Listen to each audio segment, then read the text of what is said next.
So we're with Anand Rao from University of Mary Washington. Yes.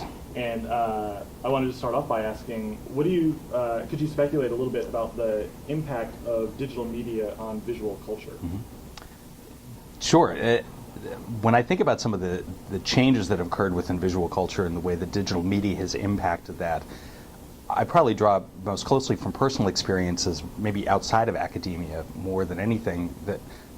I keep coming back to it, and I sound like the old guy talking about the new gadget that he has, but I still keep coming back to my iPhone and thinking about what it has done and how it's changed the way I interact day to day. Coming on this trip, for instance, I brought the iPhone and I used that for making, of course, making plans, making reservations, using it for GPS. But in terms of visually, it's really changed the way I kind of view the world. I use the camera function all of the time, and this is true of any camera phone. But this was my first good camera phone, so that's probably the example that I draw from the most. I use it all the time for taking pictures of notes, of places I've been, of references, of where I've parked the car, of whatever I've done to document what's happening, both to remind myself, to send pictures to my kids or to my wife, to send copies to my students, to say a little bit about what I'm doing and to visually reference all of that so that I'm sending fewer notes, I'm not sending as many emails, I'm sending more pictures because I have that tool readily available, and it's something that's just so easy to use, is very expressive, and has kind of changed the way that I go about day-to-day interactions. So one example. You sort of noted the documentary function of it, and Mm-hmm. you're a documentarian yourself. What kinds of I mean, you're saying it's changing it every day, and you're documenting your everyday life and interacting with other people's everyday documentation. Mm-hmm. Does it get overwhelming at times? I mean, it seems like there's a lot of documentation It does, yes. This is something that I'm still kind of coming to grips with. I've always taken a lot of pictures. I've always had trouble with storing all of this, and this is kind of a backwards way of getting at your question. It's overwhelming in the sense that there's so much data that's collected and so many visual references that are collected, video clips and pictures. I'm kind of the IT guy at our house, so every time my wife fills up her camera or her phone, she gives it to me. My daughter has an iPhone, she fills it up, she gives it to me, has to download. My 4-year-old has my old iPhone, so he takes pictures and video, and he's been sending to me over the last week while I've been gone of his teddy bear and the adventures that his teddy bear has been going through. And so having those tools readily available means that as a 4-year-old, he's getting the sense of, I want to document my life and the life of my teddy bear and share it with my dad since he's not here. So he's sending me a lot of these pictures. We immediately when I gave him the old iPhone, I set up a Flickr account for him so that when he takes pictures, he can easily, and I can easily set up those pictures onto his Flickr account so his grandparents can see and his aunts and uncles can see what he's doing. And all kinds of crazy pictures. Some of his favorites were pictures of the dentist. He loved when he went to the dentist for the first time, and he took pictures of the instruments and inside Dad's mouth while he was getting his teeth examined. So he has the sense, and from the beginning, Sebastian has the recognition that whatever he experiences, he can share. And that his visual references are others' visual references because he's going to document them. And it's spotty. Sometimes he doesn't really bother taking the phone. Sometimes he likes playing with it. But when he gets into it, he documents every aspect of it. And I remember my daughter going through this when she was a little bit younger, and she had an old video camera, and I remember her setting up a play with her Barbie dolls and stuffed animals.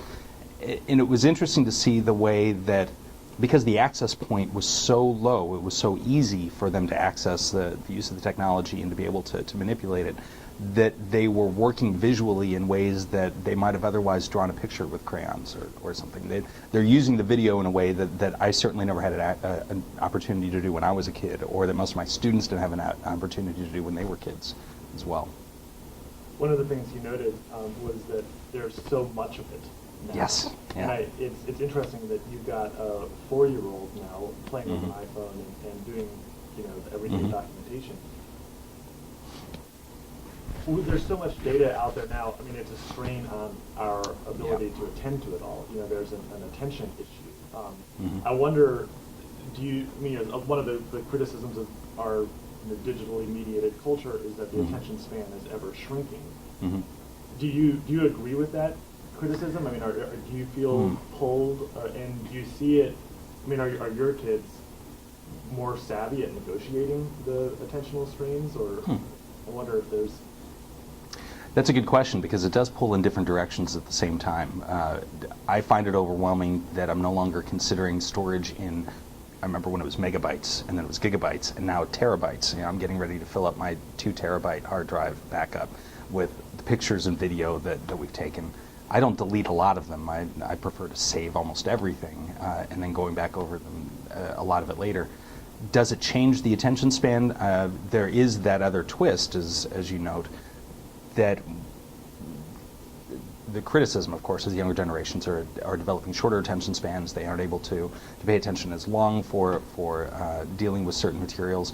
I haven't found that to be the case. I think that they have different expectations, at least I've noticed with my kids, for what the materials they're interacting with should provide them with. So my 4-year-old, he'll become engrossed playing with something on his phone. He'll get a new app and he'll play with it for a long period of time, more than you would expect for a 4-year-old to be playing with something.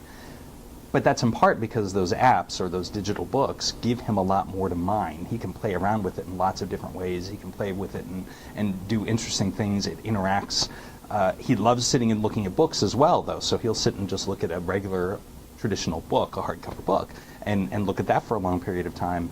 He interacts with it a little differently, but do some of the new medias change his attention span? I haven't found that to be the case. I think that he really gets engrossed in whatever it is that he's doing, whatever he's playing with. My 1-year-old has been playing around with some of them. There are a couple of apps that are actually meant for little kids like that, and so I remember when I first got my iPad and I put one of the musical instrument apps, and she was figuring out that if she touched the screen it made noises, and she loved that she could hit it with her nose and it would make noise, and she'd laugh, and then she'd play with her fingers again a little bit, and it seemed that she had the same attention span with that as she did with almost any other toy, and seemed to elicit a more immediate response because there was something interactive, there was something there that was engaging her, and she loved playing around with it in that way. So my older kids, thinking about preteens, I don't know that their attention span is any shorter. They'll sit there and play something. My 11-year-old son will play video games for hours. He doesn't seem to have a short attention span for any of that. And my 13-year-old daughter seems to have a long enough attention span. But I think her expectations are a little different. If she watches an old movie, maybe from 20 or 30 years ago, she finds it a little boring. She's used to movies or TV shows that have multiple storylines, they're a little more developed, a little more engaged, because that's what she's become accustomed to. So I don't think the attention span is different. I think the expectations for keeping the attention have changed over time. Does that get a little bit of what you were talking about? Perfect. Okay. Yeah, I think that's good. All right. Excellent.